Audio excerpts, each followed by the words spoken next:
ఓం శ్రీ గణేశాయ నమః. ఓం శ్రీ సరస్వతీ మాత్రే నమః. ఓం నమ శివాయ. జ్యోతిష జ్ఞానాభిలాషులందరికీ నమస్కారం.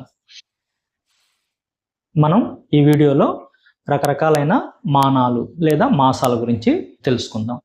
వీటిలో ప్రధానమైనటివి సూర్యమానము, చంద్రమానము, నక్షత్రమానము. సూర్యమానం అంటే భూమి సూర్యుడి చుట్టూ ప్రదక్షిణ చేయడానికి పట్టే కాలాన్ని ఆధారంగా చేసుకొని నిర్ణయం చేయబడిందే సూర్యమాసం. భూమి సూర్యుడి చుట్టూ ఒక ప్రదక్షిణ చేయడానికి 365 రోజుల 25 దినం పడుతుంది.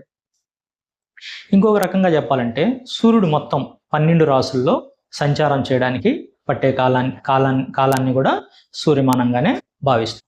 సాధారణంగా సూర్యుడు ఒక్కొక్క రాశిలో ఒక్కొక్క నెల ఉంటాడు. సూర్యుడు ఏ రాశిలో ఉంటే ఆ రాశి పేరుతోటే ఆ మాసాన్ని పిలుస్తుంది. సూర్యుడు మేషరాశిలో ఉంటే మేషమాసం అని, వృషభ రాశిలో ఉంటే వృషభ మాసం అని, మిథున రాశిలో ఉంటే మిథున మాసం అని చెప్పి పేర్లు నిర్ణయం చేయబడ్డాయి. సూర్యమానంలో ఒక సంవత్సరంలో వచ్చే 25 దినాన్ని సర్దుబాటు చేయడం కోసం ప్రతి 4 సంవత్సరాలకు ఒకసారి ఫిబ్రవరి నెలకి 29 రోజులుగా ఏర్పాటు చేసి దాన్ని సర్దుబాటు చేయడం జరిగింది. అదేవిధంగా ఈ జ్యోతిష్ శాస్త్రంలో ఈ సూర్యమానాన్ని ఒరిస్సా, బెంగాల్, తమిళనాడు, కేరళ రాష్ట్రాల్లో ప్రధానంగా సూర్యమానాన్ని ఫాలో అవుతారు. అదేవిధంగా చంద్రమాసం అంటే చంద్రమానము లేదా చంద్రమాసం. దీంట్లో చంద్రుడు భూమి చుట్టూ ఒకసారి ప్రదక్షిణ చేయడానికి పట్టే కాలాన్ని ఆధారంగా చేసుకొని చంద్రమాసం ఏర్పాటు చేయడం జరిగింది. అదే చంద్రుడు భూమి చుట్టూ 12 సార్లు ప్రదక్షిణ చేయడానికి పట్టే కాలాన్ని చంద్రమానంగా మనం భావిస్తాం. ఈ చంద్రుడు భూమి చుట్టూ 12 సార్లు ప్రదక్షిణ చేయడానికి 354.35 దినాలు పడుతుంది. దీంట్లో మనకు వచ్చే 11 రోజుల తేడాన్ని సర్దుబాటు చేయడానికి మనకు అప్పుడప్పుడు అధిక మాసాలతోటి సర్దుబాటు చేస్తుంటారు.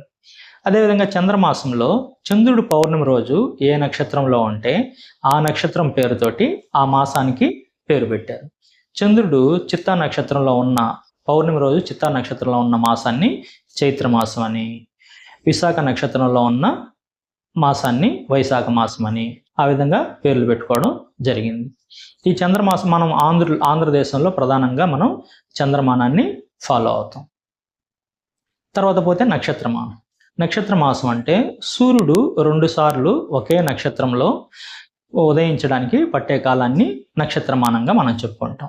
ఈ నక్షత్రమానం 12 నెలల్లో దాదాపుగా సౌరమానంలాగే 365.25 దినాలుగా ఉంటుంది. కాబట్టి ఈ నక్షత్రమానాన్ని గురించి పెద్దగా మనం పరిగణలోకి తీసుకోం. సాధారణంగా ప్రధానంగా సూర్యమానం, చంద్రమానం గురించే మనం మాట్లాడుకుంటాం.